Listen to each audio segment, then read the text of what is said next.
नमस्कार दोस्तों, मैं हूं अनुज मिश्रा। आपका फिर से स्वागत करता हूं आपके अपने चैनल में। दोस्तों, आज हम लोग बात करेंगे सुपर टेट के बारे में। जैसा आप सभी को पता होगा, अभी हाल ही में 69,000 पे फैसला आया है और उसमें क्या कहा गया है कि 60 से 65% वाले जो भी होंगे उन्हें ले लिया जाएगा, या 90 या 97 जो नंबर थे वो वाले उन लोगों ने ये केस जीत लिया है। ठीक है, तो इस क्रम में हम कह सकते हैं कि आगामी जो परीक्षाएँ हैं, आगामी जो होने वाला सुपर टेट है, उसके लिए रास्ता खुल चुका है और जल्द ही आगामी वैकेंसी भी घोषित कर दी जाएंगे। दोस्तों, इस लॉकडाउन के चलते कुछ भी संभव नहीं हो पा रहा है, क्योंकि हम लोग एक ऐसी महामारी से जूझ रहे हैं, या यूँ कह सकते हैं हम लोग एक ऐसे बेसिकली दुश्मन से लड़ रहे हैं जो हमारे सामने अदृश्य है। ठीक है, बहुत सारे लोगों की क्वेरीज़ होती हैं, बहुत सारे हमारे दोस्त अक्सर मैसेज करते रहते हैं। हमारे कुछ क्लास के स्टूडेंट्स हैं जो ऑफलाइन वाले हैं, वो भी मैसेज करते रहते हैं कि घर बैठे उनका समय व्यतीत नहीं हो रहा, उनकी पढ़ाई छूटी जा रही है, तो क्यों ना सुपर टेट के ऊपर भी कुछ बताया जाए। ठीक, इसी क्रम में हम लोग सुपर टेट लेकर आए हैं। इस सुपर टेट में बेसिकली 150 क्वेश्चंस होंगे। उस 150 क्वेश्चंस में बेसिकली 55 नंबर जो पार्ट होगा वो केवल जीएस वाला होगा। मैं यहाँ पे सिर्फ और सिर्फ बात जीएस की ही करूँगा, बाकी किसी भी सब्जेक्ट के बारे में अभी बात नहीं करूँगा, क्योंकि जीएस का जितना भी सेक्शन है वो मेरे द्वारा ही पढ़ाया जाना है। यहाँ पे बात करते हैं, अगर आपको सुपर टेट पास करना है तो इतना यकीन मानिए कि 55 नंबर जो आपके लिए बहुत ही ज़्यादा इंपॉर्टेंट है, और आपका सुपर टेट का जो रास्ता भी कहीं ना कहीं होके गुजरेगा वो इन्हीं 55 नंबर से होके गुजरेगा। इन 55 नंबर में क्या क्या है, आइए हम लोग थोड़ा सा देख लेते हैं। सबसे पहले बात करेंगे यहाँ पे जो साइंस की। इन 55 नंबर्स में कुछ अलग अलग विभाजित किया गया है। सबसे पहले कहा गया है कि सुपर टेट में 10 नंबर की विज्ञान आएगी। कितने नंबर की? 10 नंबर की विज्ञान होगी। इन 10 नंबर की विज्ञान में कौन कौन से टॉपिक होंगे? कुछ फिजिक्स के टॉपिक दिए गए हैं जो हैं गति, बल, ऊर्जा, दूरी, प्रकाश, ध्वनि। इन टॉपिकों से प्रश्न पूछे जाएंगे। कुछ टॉपिक और हैं, जीवों की दुनिया, मानव शरीर, बायोलॉजी वाला कुछ पार्ट, स्वास्थ्य, स्वच्छता एवं पोषण, पर्यावरण एवं प्राकृतिक संसाधन, पदार्थ एवं पदार्थ की अवस्थाएं, केमिस्ट्री भी कुछ इसमें डाल दी गई है।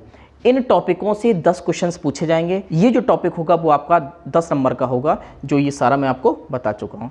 ये वाला इंपॉर्टेंट है क्योंकि 10 नंबर यहाँ से आपको मिलने वाले हैं, और कुछ ही 12-13 टॉपिक हैं। इन टॉपिकों को अगर आप अच्छे तरीके से तैयार करते हैं तो यहाँ पे 10 में से आसानी से 8 से 9 नंबर आप प्राप्त कर सकते हैं। आगे बढ़ते हैं हम लोग। कुछ और यहाँ पे बताया गया है। 10 नंबर का आपका जो होगा वो है जीएस का सेक्शन। देखिए दोस्तों, 10 नंबर का जीएस सेक्शन, और इस 10 नंबर में सारे टॉपिक जितने भी जीएस के वो सब डाल दिए गए हैं। आप कितनी भी अच्छी जीएस जानिएगा तब भी 10 में से 8 कर सकते हैं, और अगर आपको थोड़ी बहुत भी नॉलेज है तो आप 5 से 6 आसानी से नंबर यहाँ से प्राप्त कर सकते हैं। यहाँ पे देखते हैं हम लोग कुछ टॉपिक के बारे में जो बताए गए हैं। यहाँ पे टॉपिक बताया गया पृथ्वी की संरचना, यानी पृथ्वी की संरचना कैसी है, उसमें सियाल, सीमा, निफे के बारे में बताइएगा आराम से। फिर नदियाँ, विश्व की नदियाँ पढ़िए, भारत की भी पढ़िए। पर्वत पढ़िए, महाद्वीप पढ़िए। महाद्वीपों की सीरीज़ में आपके लिए चला चुका हूँ, उसमें से आपके 2 महाद्वीप हो भी चुके हैं, वो आप याद करिएगा, और वहाँ पे आगे आने वाले महाद्वीपों को भी आप लोग देखिएगा। महासागर व जीव, प्राकृतिक संपदा, अक्षांश एवं देशांतर रेखाएँ, सौरमंडल, भारतीय भूगोल। अगला भारतीय स्वतंत्रता संग्राम, इतिहास भी है, भारतीय समाज सुधारक, भारतीय संविधान, हमारी शासन व्यवस्था, यातायात एवं सड़क सुरक्षा, भारतीय अर्थव्यवस्था एवं चुनौतियाँ, हमारी सांस्कृतिक विरासत, पर्यावरण संरक्षण एवं प्राकृतिक आपदा प्रबंधन। इस प्रकार से ये कुछ टॉपिक दिए गए हैं। इन टॉपिकों में ऐसे मानिए कि सब कुछ दे दिया गया है। भूगोल भी है, आपका राज्य व्यवस्था भी है, आपकी इकोनॉमी भी है, आपका इतिहास भी है, जितना भी है सब कुछ दे डाला। दोस्तों, ये क्यों पढ़ना ज़रूरी है? अगर आप इस टॉपिक को नहीं पढ़ते तो 30 नंबर का जो सबसे इम्पॉर्टेंट टॉपिक है, जिसे हम लोग करंट अफेयर्स कहते हैं, जो आपके एग्जाम्स में सीधा सीधा पूछा जाना है, उसको समझने में आपके सामने बहुत ही ज़्यादा दिक्कत आएंगी, क्योंकि उन करंट अफेयर्स का जितना भी आपका जो कोर होगा, उनका जो लिंक होगा, वो कहीं ना कहीं इन्हीं सब्जेक्ट से जुड़ा होगा। अगर आप करंट अफेयर्स को सिर्फ रट्टा लगाने का प्रयत्न करते हैं तो ये कहीं ना कहीं भूल साबित होगी। अगर आप बहुत अच्छे रट्टू प्रवर्तिक हैं तब तक तो काम चल जाएगा, लेकिन अगर आप समझना चाहते हैं तो उन समझने के पीछे आपका बेस मजबूत होना बहुत ही ज़रूरी है, और बेस मजबूत आपका तभी होगा जब आपको ये सारे सब्जेक्ट अच्छी खासी मात्रा में इनका ज्ञान आपके पास होना चाहिए। इनका ज्ञान कैसे हो तो आप पढ़िएगा, कितने घंटे पढ़ें इसके बारे में बहुत ज़्यादा आप जितने अपने अपने हिसाब से इसमें शेड्यूल बनाइएगा, और तकरीबन ऐसे मान लीजिएगा 2 से 3 घंटे का अध्ययन करते रहिए। ऐसा मत सोचिए लॉकडाउन है, अभी तो कोई डेट नहीं आनी, कोई पेपर नहीं होना, हम आराम से बाद में देखेंगे। दोस्तों, क्या पता लॉकडाउन के तुरंत बाद ही कोई एग्ज़ाम की डेट डाल दी जाए, कोई सरकार का कोई भरोसा तो है नहीं, और फिर अचानक डेट डाल दी जाएगी तो आपके हाथ से एक सुनहरा मौका जो होगा वो छूट जाएगा। इसीलिए आप अगर दूसरों से आगे बढ़ना चाहते हैं तो आप इस लॉकडाउन के समय को भुनाइएगा और इसे अपने आप को अपडेट करने में लगाइएगा। कुछ भी सीखिएगा, कुछ भी पढ़िएगा, इन सारे सब्जेक्ट से पढ़ लीजिएगा। जो आपका सबसे इंपॉर्टेंट सब्जेक्ट हो, जो आपको फेवरेट सब्जेक्ट है, वो आप पढ़िएगा, आपको जिससे नॉलेज भी मिलेगी, साथ ही आपका सिलेबस का भी काम करेगा। ठीक, कुछ ना कुछ पढ़ते रहिएगा, कम से कम 2 से 3 घंटे का प्रतिदिन अध्ययन तो करिएगा, अन्यथा की स्थिति में ये आपके लिए बहुत ही ज़्यादा घातक सिद्ध होने वाला है, क्योंकि एग्ज़ाम्स की डेट कभी भी आ सकती है और अच्छा खासा एक सुनहरा पद जो होगा वो आपके हाथ से निकल जाएगा। आगे हम लोग कुछ बात और कर लें। 10 नंबर का ये देख लिया, 10 नंबर के विज्ञान देख ली। ये वाला जो पार्ट है जिसे बोलते हैं समसामयिक घटनाएं, करंट अफेयर्स और सामान्य ज्ञान वाला जो पार्ट है, ये सबसे ज़्यादा आपके सिलेबस में दिया गया है। ये जीएस में सर्वाधिक स्थान घेरता है और यहाँ से 30 नंबर की बात की जाती है। कितने नंबर की? 30 नंबर की। इस 30 नंबर में क्या क्या पूछा जाएगा? इसमें बात की जाएगी समसामयिक महत्वपूर्ण घटनाएँ, यानी कि कौन सी आसपास घटनाएँ घटित हो रही हैं। अगर आपको पता होगा, कल ही भारत में एक बहुत ही बुरी आपदा हुई है। वाइजैक यानी विशाखापट्टनम में एलजी नामक की जो कंपनी थी, उनकी एक सब्सिडरी जो थी, उसमें से गैस का रिसाव हो गया। काफ़ी ज़्यादा लोग हताहत हुए, कुछ लोगों की दुर्घटनावश मृत्यु भी हो गई। एक बेसिकली वहाँ से गैस का रिसाव हुआ। अगर आप सभी को पता होगा, यानी कि भोपाल में एक गैस कांड हो गया था 1984 में। ठीक, उसी तर्ज पर यहाँ पे भी एक गैस का रिसाव हुआ है, जिसकी वजह से लगभग 10 से 15 लोगों की मृत्यु हुई है और काफ़ी ज़्यादा लोग इस सीरियस कंडीशन में अभी भी हैं। ठीक, कौन सी गैस का रिसाव हुआ है वो आप मुझे बताएंगे। ठीक, अगला पॉइंट यहाँ पे अगला जो है वो है अंतर्राष्ट्रीय एवं राष्ट्रीय घटनाएं। ठीक, फिर प्रदेश से संबंधित महत्वपूर्ण घटनाएं। पहले आपको समसामयिक घटना पता होनी चाहिए, फिर आपको राष्ट्रीय लेवल पे पता होनी चाहिए, अंतर्राष्ट्रीय लेवल पे क्या चल रहा है वो पता होनी चाहिए, फिर आपके प्रदेश यानी यूपी में क्या चल रहा है वो आपको पता होना चाहिए। ठीक, हर एक तरीके से आपको अपडेट रहना है। फिर अगला स्थान, जो महत्वपूर्ण स्थान है उनके बारे में आपको पता होना चाहिए।